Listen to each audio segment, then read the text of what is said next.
there, everyone. Today is Wednesday, the 22nd of May, and, well, it's Wednesday. So, by this point in time, I think you know what that means, because it means it's time for Comics Again.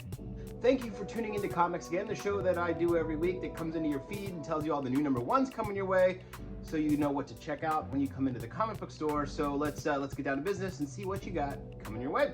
As far as number ones go from DC this week, there are none.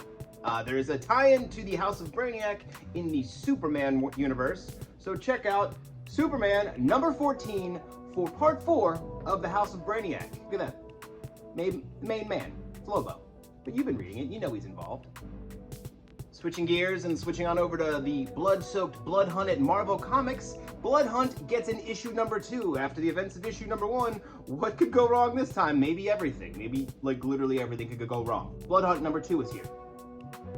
Also in the Blood Hunt universe, the Blood Hunt tie-in is Union Jack the Ripper. Yeah, Union Jack the Ripper. Union Jack, but versus vampires. Union Jack the Ripper. It's a pun. They're doing a pun. Union Jack the Ripper, issue number 1 of 3, Blood Hunt tie-in. And those are all your tie-ins to the things, the Brainiac and the Blood Hunt. That's your big 2. If you don't want anything that's all vampire and bloody from Marvel Comics, check out the new Spider-Gwen. Yeah, there is a Spider-Gwen, the Ghost Spider, issue number 1. Gwen is here to stay, so figure out how she's going to make her way in the main Marvel Comics universe. New Spider-Gwen, issue 1. Image Comics brings you Blood Squad 7. It's a new superhero comic book team dealing with the trappings of celebrity. 30 years ago, they were the #1 celebrity superhero team in the world. Now there's a new team taking over. What's that all mean? How does celebrity factor in with this whole superhero universe? Find out here in Blood Squad 7, issue 1. Are you a fan of those Archie comics that are a little more adult, a little more horror-oriented? Well, don't miss out on Archie Comics Judgment Day, issue number 1. Looks like things are all going to crap for everybody. It's horror Archie, you know. Check it out. Judgment Day, issue number 1 from Archie Comics. Another horror comic coming your way from Dark Horse Comics. It's The Butcher's Boy. Not really sure what's going on, but that cover is scary, and I can't wait to check it out. It's The Butcher's Boy, number 1 from Dark Horse Comics. And Scott Snyder and Francisco Francavilla are teaming up once again to bring you The White Boat, issue number 1. It looks to be real creepy, some cosmic horror type stuff. The solicitation says something about the island of Dr. Moreau, one of my favorite books. I'm super stoked on this. It's in that distillery, oversized, square-bound, big format, magazine format. I can't wait to check it out. So I know you should probably be at least giving it a look when you're at the store. At least give it a look. The White Boat, number 1 from Distillery. And Scott Snyder and Francisco Francavilla. Get in on the ground floor. And lastly for you this week, I have one weirdo comic, one indie comic that's based in DC Comics.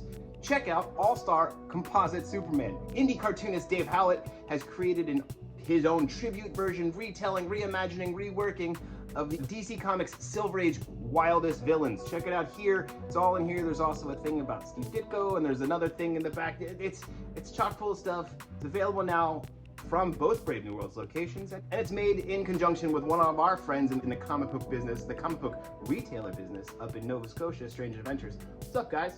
So check it out. It's an indie comic redoing some stuff with some great tributes. A lot of love went into this, and I can't recommend it enough.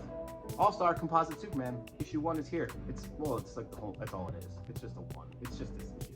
You should check it out. It's really worth it. Just $5. I love like indie twists on classic comics. All right, that is it from me for you this week. Hopefully you found some of this information helpful. Maybe you'll get a new comic or 2 added to your subscription list. You should probably update your subscription list as all these events and these tie-ins are going to start getting closer and closer and closer, and you might sell out of stuff. Like, did you get Doom last week? Did you get Doom number 1? I heard a lot of stores in the area sold out. We are pretty low on copies at this point too, and if you pre-ordered it, you would have had it. You would have updated your subscription. We've been waiting there for you. Don't forget to tune into Casey's Friday videos, the Comics Forever, where she talks about classic evergreens that she loves that you should be reading if you haven't. And also listen to her and her pals talk about comics on their podcast. It's the Tales from the Short Box podcast. They have last week's comics and Tales from the Short Box, 2 comics that taste great together or separate or however you want to do it, but they're just talking comics like all the dang time. So tune in and check out what they've got going on. And as of now, that's it from me. We'll see you back here next week. Hope everyone's having a great one. It's gonna get hot, so remember to drink some water. Talk to you soon, and go read some comics.